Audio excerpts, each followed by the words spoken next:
بۆمان باز بکە دوایین هەڵوێستەکانی سەرۆک ترامپ سەبارەت بە ئێران چ بووە و چ دەڵێت؟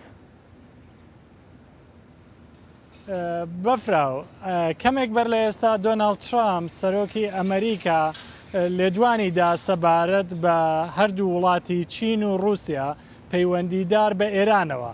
دۆناڵد ترامپ ڕایگەیاند کە ئەو دوو وڵاتە ئەو پەیوە ئەو دوو وڵاتە هیچ هاوکاریەکی ئێران ناکەن، هەروەها چەکەکانیان بە ئێران نافرۆشن.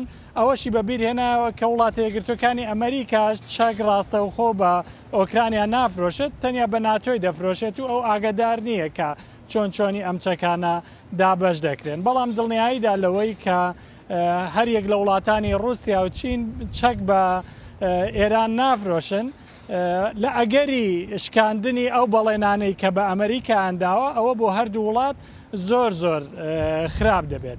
دۆناڵد ترامپ دەربارەی هێرشی ئێرانیەکان بۆ سەر کەشتیە بازرگانیەکان لە گەروی هورمز ئاماژەی بۆدا کە لەمە دووە ئێرانیەکان هەر هێرشێک بکەنە سەر کەشتەکان لە گەروی هورمز، ئەمریکا لەو پارەی ئێران کە گل دراوەتەوە دەستی بەسەرداگیراوە تێچووی ئەو کەشتیانە دەژمێرێت و دەیگەڕێنێتەوە بۆ خاوەن کەشتەکان. لە بەرامبەردا هەرزوو وەزیری دەرەوەی ئێران هەڕەشەی لە هەر وڵاتێک کرد ئەگەر پارەی گلدراوەی ئێران وەربگرێت ئەوە داهاتوەکەی باش نابێت.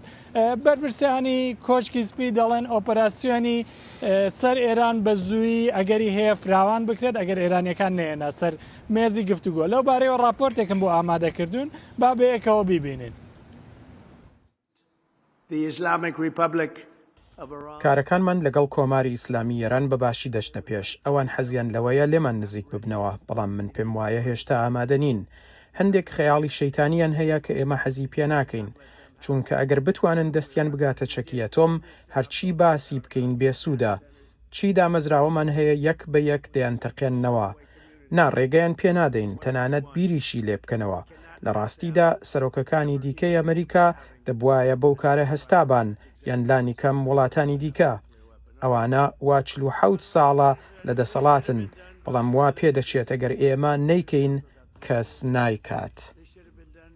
لە کاتێکدا ئەمریکیەکان ئەمە تەنیا وەکو دەستپێکی هێرشەکان دەبین و تەنانەت هەتا ئێستا بە شێوەیەکی ڕسمی هیچ جەنگێک لە گۆڕە نییە، ئەوەی ڕوودەدات تەنیا ئۆپەراسیۆنەکە. ئێرانیەکان دەڵێن کە ئەمریکا هەموو چەکێکی لە ئێران تاقی کردوێتەوە و مەترسی گەورەی دروست کردووە. هەر چەکێک کە تاقییان کردبووە و لە جەنگەکان بەکاریان نەیە نابوو هاتن و لە ئێران بەکاریان هێنا. هەر تەکنیک و توانایە کە قەت بەکاریان نەیە نابوو لە ئێران کەڵکیان لێوەرگرت. هەموو ئەو چەک و چۆڵەی بۆ جەنگی جیهانی سێم ئامادەیان کردبوو لە دژی ئێران بەکاریان هێنا. ئەمریکیەکان بابەتەکە بەو جۆرە نابینن.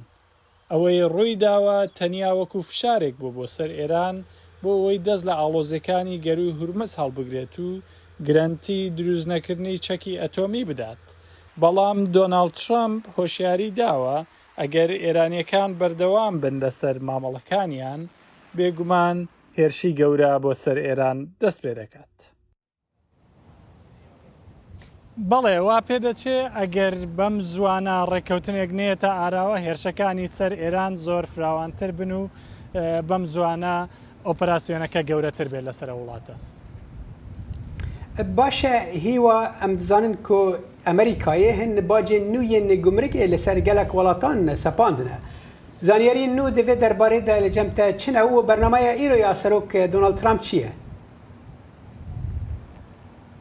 بەڵێ بابەتی باجی گومرگی یەکێکە لە بابەتە گرنگەکان کە ڕاگەیەندرا حکوومەتی ئەمریکا لە ڕێکەوتی 24 مانگی حوتەوە کە دەکاتە ئەمڕۆ لە 10 هەتا لە 12.5 باجی گومرگی بەسەر 6 وڵاتدا سەپاندووە کە نزیکەی لە 99 هاوردەی ئەمریکا پێک دێنن. ئەمەش وەکو ئامادەکاریەک وەکو هەوڵێک بۆ ئەوەی هەلی کار لە ناوخۆی ئەمریکا زیاتر بێت، دەستی کار لە ناوخۆی ئەمریکا بتوانێت کارەکان وەربگرێت و کەمتر کەلوبەلی دەرەوە هاوردە بکرێت. هەروەها لە خشتەی کاری سەرۆکی ئەمریکا بۆ ئەمڕۆ گوتارێک کاتژمێر 3 کە نزیکەی 40 خولەکی تر گوتارێک لەسەر داهێنانە ئەتۆمیەکانی ئەمریکا پێشکەش دەکات هەروە هەر لەو ئوتێلەی کە لە پشتمەوە دەیبینن ئەمڕۆ ئێوارە کاتژمێرهاش دۆناڵد ترامپ